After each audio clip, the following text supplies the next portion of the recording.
திருப்படங்கள் 49 1 மற்றும் 6-12 மேலும் 15 20 முடிய. மக்களினங்களே, அனைவரும் இதை கேளுங்கள். மண்ணுலகில் வாழ்வோரே, யாவரும் செவி கொடுங்கள். தம் செல்வத்தில் நம்பிக்கை வைத்திருக்கின்றவரோ தம் செல்வ பெருக்கை குறித்து பெருமையாக பேசுகின்றனர். உண்மையில் தம்மை மீட்டுக் கொள்ள எவராலும் இயலாது. தம் உயிரை மீட்க எதையும் கடவுளுக்கு தர இயலாது.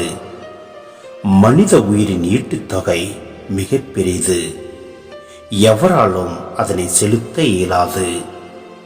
ஒருவரால் என்றென்றும் வாழ்ந்திட முடியுமா? படுகுழியை காணாமல் இருந்திட முடியுமா? ஏனெனில் அறிவிலிகளும் மதிக்கேடரும் மாண்டழிவது போல நாணமுள்ளோரும் உயிர் துறப்பதை நாம் காண்கின்றோம் அன்றோ? அவர்கள் எல்லாருமே தம் தம் செல்வத்தை பிறருக்கு விட்டு செல்கின்றனர். கல்லறைகளே அவர்களுக்கு நிலையான வீடுகள். அவையே எல்லா தலைமுறைக்கும் அவர்கள் குடியிருப்பு. அவர்களுக்கு தங்கள் பெயரில் நிலப்புலன் இருந்தும் பயனில்லை.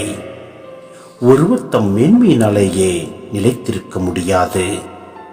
அவர் விலங்குகளைப் போலவே மாண்டழிவார். ஆனால் கடவுள் என் உயிரை மீட்பது உறுதி. பாதாளத்தின் பிடியினின்று விடுவித்து என்னை தூக்கி நிறுத்துவார். சிலர் செல்வரானாலோ அவர்களின் குடும்ப செல்வம் பெருக்கினாலோ அவர்களை கண்டு நிலை குலையாதே. ஏனெனில் சாகும்போது அவர்கள் எதையும் எடுத்து போவதில்லை. அவர்களது செல்வமும் அவர்கள் பின் செல்வதில்லை. உயிரோடு இருக்கையில் அவர்கள் தம்மை ஆசி பெற்றோர் என்று கருதினாலும் நீங்கள் நன்மையையே நாடினர்கள் என என் மக்கள் அவர்களை புகழ்ந்தாலும் அவர்கள் தம் மூதாதையர் கூட்டத்தோடு சேர்ந்து கொள்வர். ஒருபோதும் பகலொளியை காணப்போவதில்லை. மனிதர் தம் மேன்மையிலேயே நிலைத்திருக்க முடியாது. அவர்கள் விலங்குகளைப் போலவே மாண்டழிவர்.